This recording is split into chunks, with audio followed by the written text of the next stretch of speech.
Strategic acquisition, ये सबसे महंगी और सबसे प्रीमियम टाइप की कंपनी की खरीद बेच होती है। आइए डिटेल में समझते हैं कि ये स्ट्रेटेजिक एक्विजिशन होता क्या है, कैसे एक बिजनेस दूसरे बिजनेस को खरीद लेता है। मैं आपको बता दूं, बिजनेस खरीदा जाता है, बेचा नहीं जाता। आपने दिन भर सुना होगा कि लाइनों में सुना होगा कि मतलब कंपनी बिक गई, कंपनी बिक गई। कंपनी बिकती नहीं, कंपनी खरीदी जाती है। और उसका पहला तरीका हम डिटेल में समझने वाले कि स्ट्रेटेजिक एक्विजिशन क्या होता है, क्यों इसको premium sale and purchase company कहते हैं।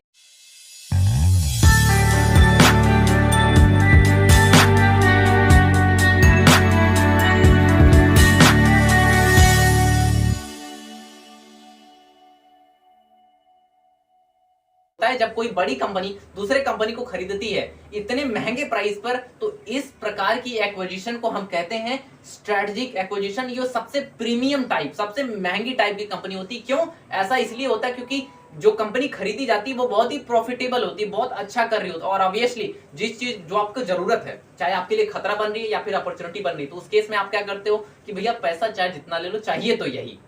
इस केस में कंपनी खरीदी जाती है। उदाहरण के तौर पर आप समझिएगा कि जैसे फेसबुक को मेटावर्स बनाना था, क्योंकि उसको मेटावर्स के लिए उसके पास फिजियोग्राफी, डेमोग्राफी, इथनोग्राफी, साइकोलॉजी, इन सारी चीजों के जो माइंडसेट का चाहिए था वो कम्युनिकेशन से मिलता। और व्हाट्सएप सबसे अच्छा कम्युनिकेशन का तरीका है, जहां पर उनको स्टडी बहुत अच्छे तरीके से मिल सकती थी। और वहां पर गूगल भी एक आर्टिफिशियल इंटेलिजेंस बिल्ड कर रहा है, जिसकी वजह से गूगल भी सर्च कर रहा था कुछ ऐसा मिल जाए जहां से हम डेटा कलेक्ट कर ले। लेकिन यहां पर फेसबुक के लिए खतरा बनता जा रहा था व्हाट्सएप, क्योंकि व्हाट्सएप ही वो मतलब भंडार था जहां पर सबसे ज्यादा कम्युनिकेशन होती। इस केस में उसने क्या करा, सबसे महंगे दाम, व्हाट्सएप प्रॉफिटेबल है फिर भी 19 बिलियन देकर के, 19 बिलियन लगभग 1 लाख करोड़ रुपए देकर के व्हाट्सएप को खरीद लिया।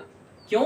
क्योंकि इसके लिए खतरा बनता जा रहा था, कहीं गूगल ना खरीद ले, कहीं गूगल ना खरीदे। तो इस केस में फेसबुक ने इसको 19 बिलियन देकर के खरीदा और आज इतने अच्छे तरीके से अपने आप को बढ़ा रहे हैं। हालांकि ये मैटर नहीं कर रहा, लेकिन हाँ यहाँ पर समझने की बात ये है कि कैसे बिजनेस यहाँ पर स्ट्रेटेजिक एक्विजिशन हो रहा है। जब आप किसी कंपनी के लिए खतरा बनते तो कोई कंपनी आपको कैसे खरीद लेती है। दूसरा इसका बहुत अच्छा उदाहरण मैं आपको देता हूँ, वॉलमार्ट ने फ्लिपकार्ट को खरीदा। फ्लिपकार्ट भी बहुत अच्छा कर रहा था, बहुत प्रॉफिटेबल है। अब यहाँ पर फ्लिपकार्ट ने कहा हम बेचेंगे नहीं, और यहाँ पर वॉलमार्ट ने कहा नहीं हम तुमको खरीदेंगे, क्योंकि यूएस बेस्ड कंपनी है और उसको इंडियन मार्केट में एंटर करना था। अब इसके लिए अपॉर्चुनिटी दिख रही थी, क्योंकि इंडियन मार्केट बहुत बड़ा है, बहुत बड़ा है। यहाँ पर 125 करोड़ की आबादी है सर, सबसे बड़ी मार्केट यही है इंडिया की। हालांकि सबसे नंबर 1 पॉपुलेशन में बनने वाला है, तो कहीं ना कहीं मार्केट बहुत बड़ी है। इस केस में वॉलमार्ट को दिखा कि हम बहुत बड़ी मार्केट कैप्चर कर सकते हैं। इस केस में उसने फ्लिपकार्ट को ज्यादा दाम देकर के खरीद लिया, तो इसको हम कहते हैं स्ट्रेटेजिक एक्विजिशन। मुझे उम्मीद है आपको समझ में आया होगा कि जब जबरदस्ती खरीद बेच करी जाती है तो इसको हम कहते हैं स्ट्रेटेजिक एक्विजिशन। तो वीडियो अच्छी लगी तो लाइक कीजिएगा, इंफॉर्मेटिव लगी हो तो लाइक कीजिएगा, चैनल सब्सक्राइब करके बेल आइकन प्रेस कर दीजिएगा। मेरा अभी एम लेकर चल रहा हूँ कि इस अक्टूबर मंथ में मुझे 250 सब्सक्राइबर पूरे करने, तो ये बहुत ज्यादा एम नहीं है आपके लिए।